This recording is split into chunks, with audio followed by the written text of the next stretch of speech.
সকাল সকাল শ্রাবণ মাসে এবার বন্ধুদের সাথে বেরিয়ে পড়লাম কৃষ্ণনগরের দিকে। খুব আনন্দ করতে করতে ছোট ট্রাভেলার গাড়ি করে সবাই মিলে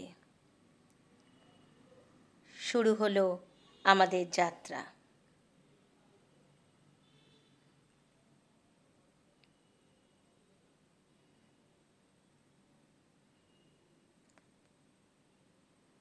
সবাই মিলে একসাথে আমরা বাসে চড়ছি।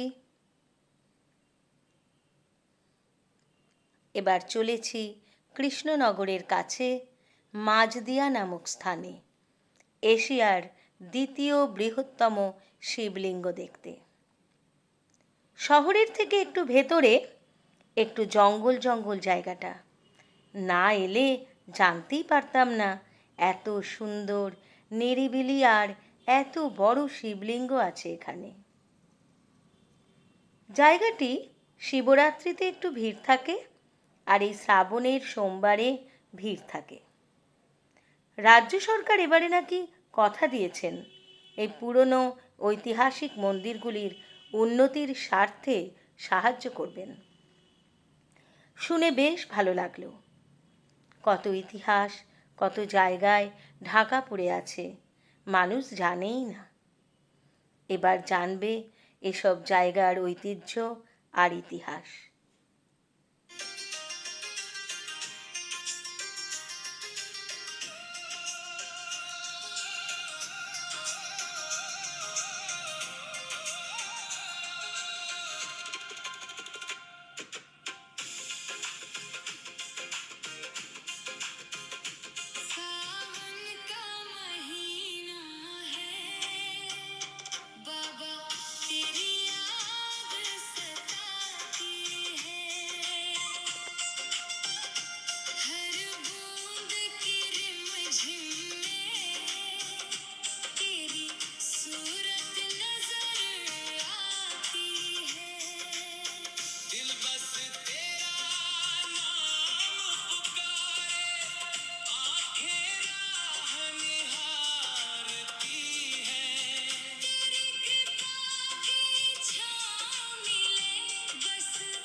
এবার আমরা চলে এসেছি এখানে গাড়ি রেখে গ্রামের মধ্যে সেই জায়গাটিতে।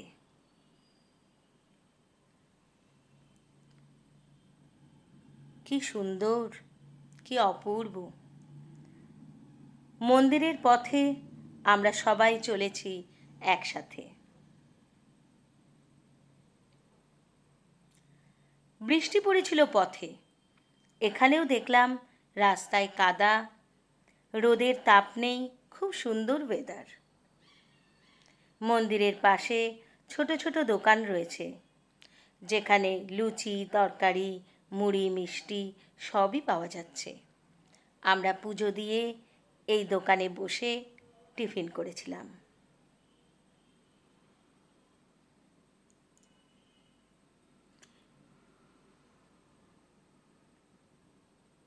সবাই মিলে বেড়াতে আসলে আনন্দই আলাদা হয়, তারপর যদি সাথে সবাই বন্ধু থাকে।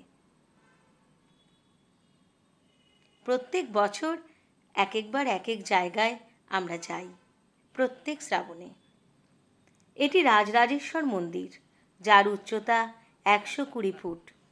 রাজা কৃষ্ণচন্দ্র তার প্রথম স্ত্রীর জন্য এই শিব নিবাস তৈরি করিয়েছিলেন।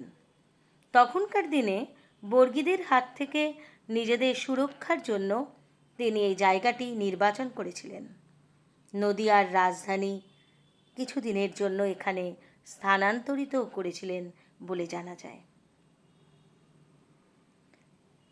এখানে পুজোর জিনিসপত্র বিক্রি হচ্ছে, ছোট ছোট দোকান বসেছে, অনেকেই কিনছে পুজোর সামগ্রী।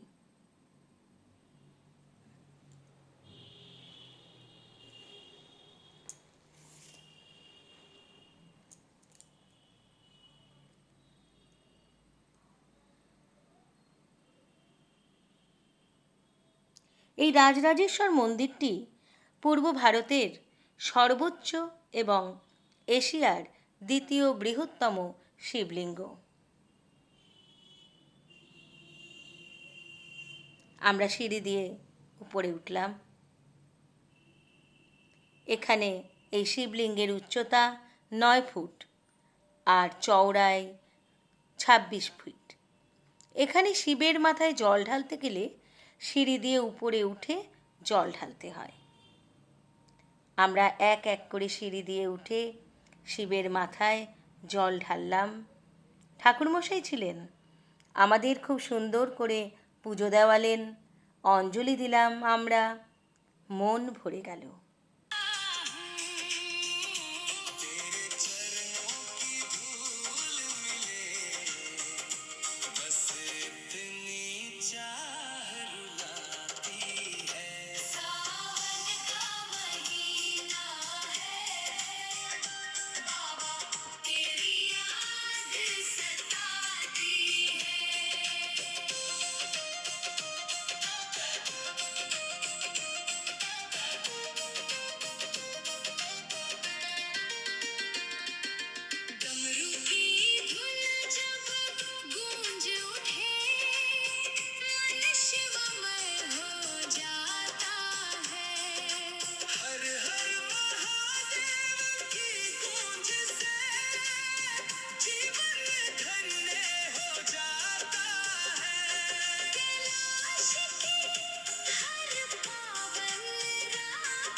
এবার রাজরাজেশ্বর মন্দিরের পূর্ব দিকে 60 ফুট উঁচু আরেকটি শিব মন্দিরে এলাম,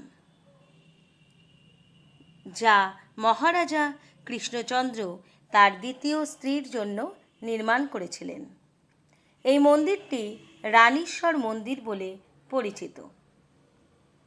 এই শিবলিঙ্গটি 7 ফুট উঁচু। এটিও তৈরি হয়েছিল 1754 সালে। এই শিবলিঙ্গে জল ঢালতে গেলেও সিঁড়ি দিয়ে উপরে উঠতে হয়। নিরিবিলি পরিবেশ ধ্যানের জন্য আদর্শ।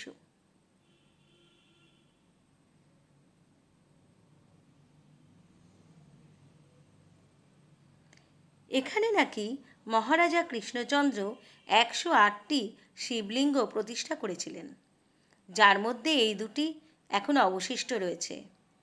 আরেকটি মন্দির রয়েছে তারই তৈরি করা রাম সীতার মন্দির। এই 3টি মন্দির কাছাকাছি রয়েছে, যেগুলি আমরা দেখে এলাম।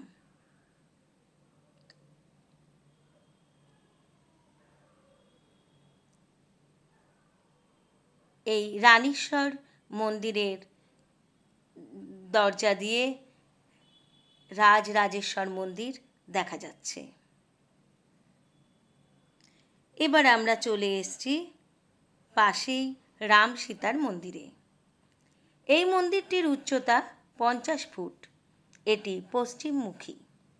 3টি মন্দিরই মহারাজা কৃষ্ণচন্দ্রের তৈরি। এই রাম সীতার মন্দিরেও অনেক ইতিহাস, অনেক ঐতিহ্য রয়েছে।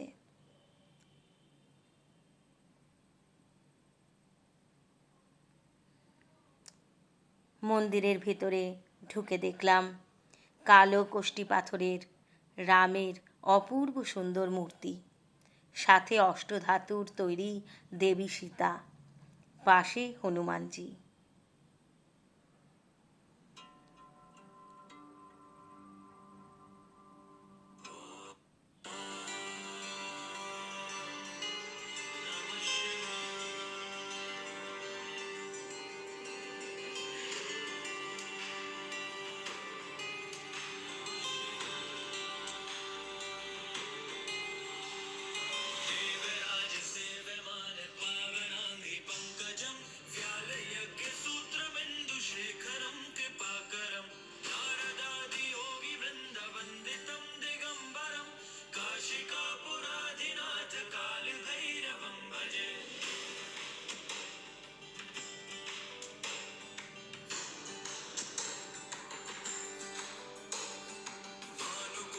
এখানে কিছু শিবলিঙ্গ আছে যা মানুষ নদীর তলা থেকে পেয়েছে।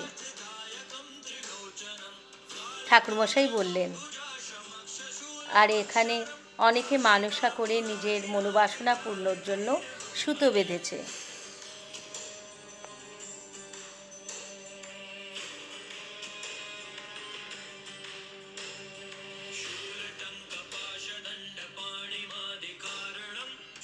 রাম সীতার মন্দির সামনে থেকে।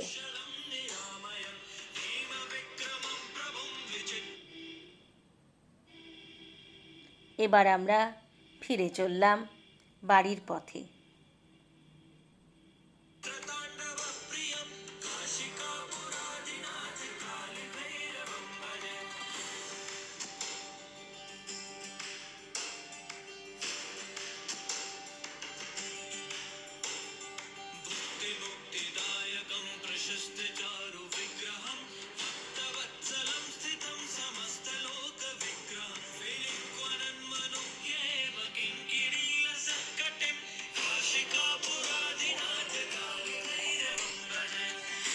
সত্যি জায়গাটা এত ভালো লাগছিল, বাড়ি আসতে ইচ্ছা করছিল না।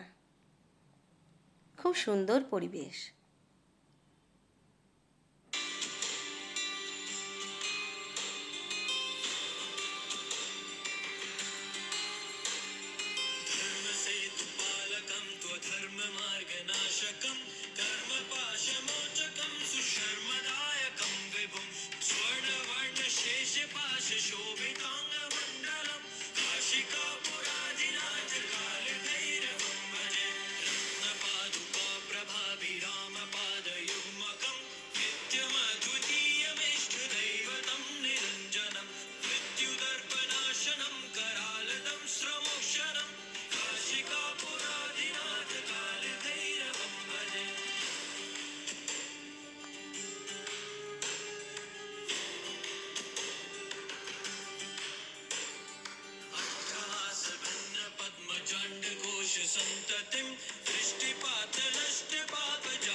संघनायकं विशालकीर्तिदायकं काशीवासलोकपुण्यपापशोधकं विभुं नीतिमार्गकोविदम्।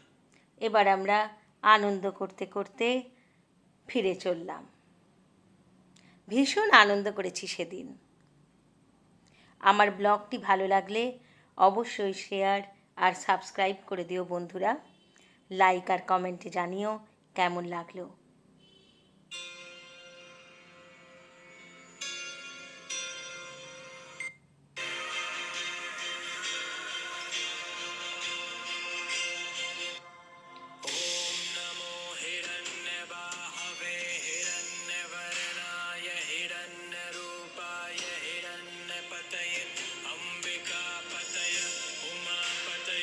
पशुपतये नमो नमः।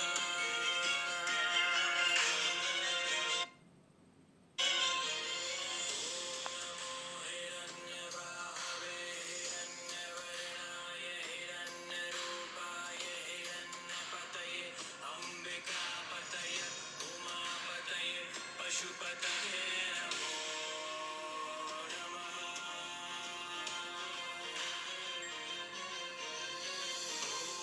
এখানেই শেষ করলাম বন্ধুরা, সাথে থেকো। নমস্কার।